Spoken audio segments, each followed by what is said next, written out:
Okay, hello YouTube. This is my first video. This is inside my laundry room. As a matter of fact, this is the place I could best find the best lighting and whatnot. Today I'm going to be reviewing the Smith & Wesson 337 PD Airlite revolver. I just recently picked this up. I traded in my Heim SR-10 Sportster rifle for it, and I feel I came out very, very much ahead. I've wanted one of these for pocket carry for quite some time, and I've been carrying it for about 3 days now, and it's a dream. It's the best gun I've ever carried. Granted, I haven't carried that many. This was my dream. This definitely has lived up to it. I'm going to say, for starters, I don't have a tripod, I don't have a good camera, I'm holding it in my right hand, and it's actually my cell phone. So, I haven't found one video out there about the 337 PD, and if you go on Smith & Wesson's website, it was like it was never created. So, I can only find hearsay on forums.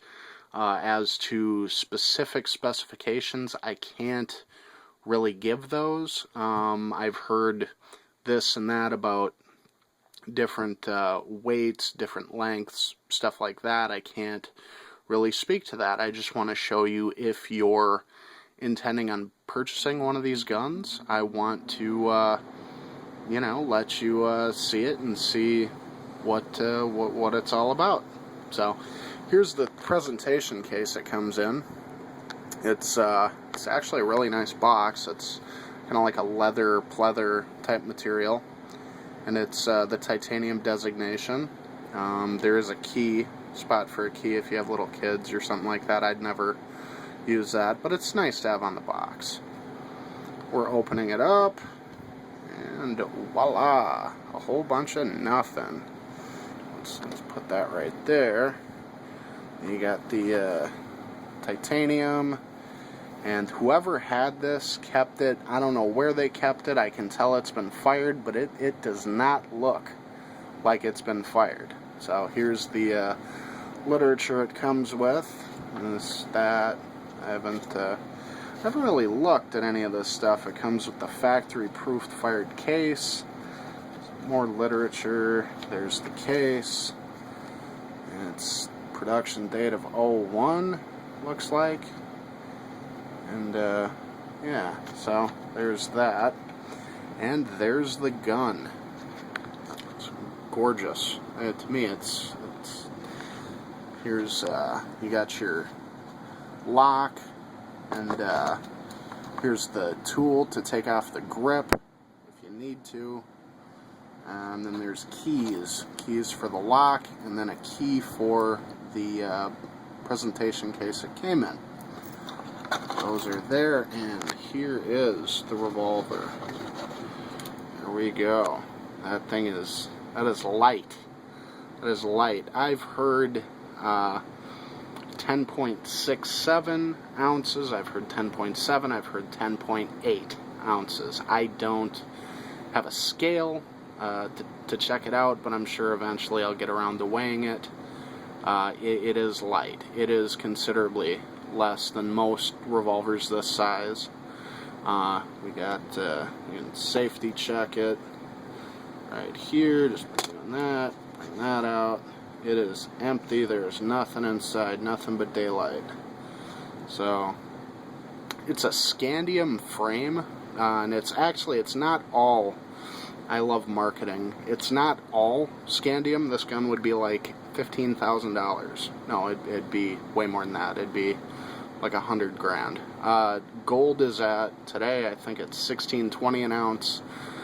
This scandium is a rare earth material, and it's at about $7,500 an ounce. So it's about 3 times more than gold is, 3-4 times more. They add it to aluminum alloy to improve its properties, so they can mill out, make the gun as light as possible, and I'll show you what I'm talking about here. On the lower part, you can see right there that kind of channel groove. They've milled out there, they've milled out under the barrel, they have milled out, let me see, there we go. If you can see right there, they have milled that out. They have milled that out. On the back of the back strap, where you have your little lanyard hole, they've milled that out considerably. And on the top of the revolver, it is cut out right there. So for sights, it has kind of old school. You got the and this is a 38 special plus P, and you're supposed to shoot jacketed bullets out of it because there's a steel barrel insert that's, as far as I know, the only steel that's on the gun. You have the red ramp, which is actually, as far as target acquisition goes, let me see if I can't get that right there. I mean, that fits pretty much perfect right there. Let me see, forgive me, there we go. I mean, if you're pointing it on that right there, and you got there we go. I mean, it's, I don't know, and I haven't fired it as of yet. I got it, I've had it for 3 days, I haven't fired it. I've fired revolvers like this, and I've fired a lot of guns, and I'm pretty good as far as shooting. I'm confident with my accuracy, so it should not be a problem. And as for the rear sights, it's just a notch cut in to the back of the revolver, so it's very smooth as far as the action goes. I mean, you have a very light trigger pull and when it's cocked, and a very heavy trigger pull. That's a good safety feature. And one thing I like about Smith & Wesson revolvers, more so than a Taurus or something of that nature, I've really been able to tell this on this revolver, where if you're pulling it out in like a self-defense type of motion, if you have to use it, you're probably not going to take time to go into single action mode to engage your target. You're probably just going to take it out and pull the trigger. One thing I like is you can hear the cylinder click right there. See, there is no movement in the cylinder, and that means it's about to go off. So you can bring it to that right there, hear that click, and you got and then you just pull it like that. So it's a very nice system. It's a very nice feature that they provide to these, where if you're going like that, even at the range, if you're practicing your double action shooting, you can hear it click, and that's when you know you're at the break point. So you have the little atomic symbol, little Smith & Wesson. These are Hogue grips. I believe they're manufactured for this gun. They have the little Hogue pattern. I actually have some, they're kind of like a Bakelite material as far as for the grips, because these kind of catch. When I got it in my shorts pocket, kind of catches as I'm drawing it out, where I want it to be smooth. I kind of want wood, but I'd go for the plastic just because. So you have we have right here, made in the USA. It has its registration. There we go, Smith & Wesson, Springfield, Mass. So yeah, and another thing, they have milled out the as far as I can tell anyway, this seems to be much more shaved.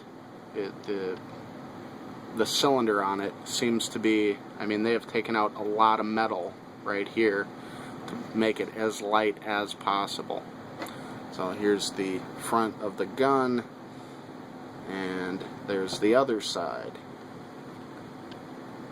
Focus in. And this model has no lock. There's no internal lock right there, which is a plus. There's a lot of gun guys that like that. I can't say that I'm not a fan. I like that as well. This revolver has very light use. I mean, there's practically no scoring on the cylinder where it moves, and there's little. That's about it. You have your Smith & Wesson, and apparently this barrel is removable. You can take it out, clean it. I won't mess with that. I'm not going to do that. So this is my 337 PD. It's a very, very solidly built gun. There's a lot of die-hard stainless steel Smith guys. There's a lot of guys that are kind of weary about the track record that it may have, or that it may, you know, it's not been around for that long.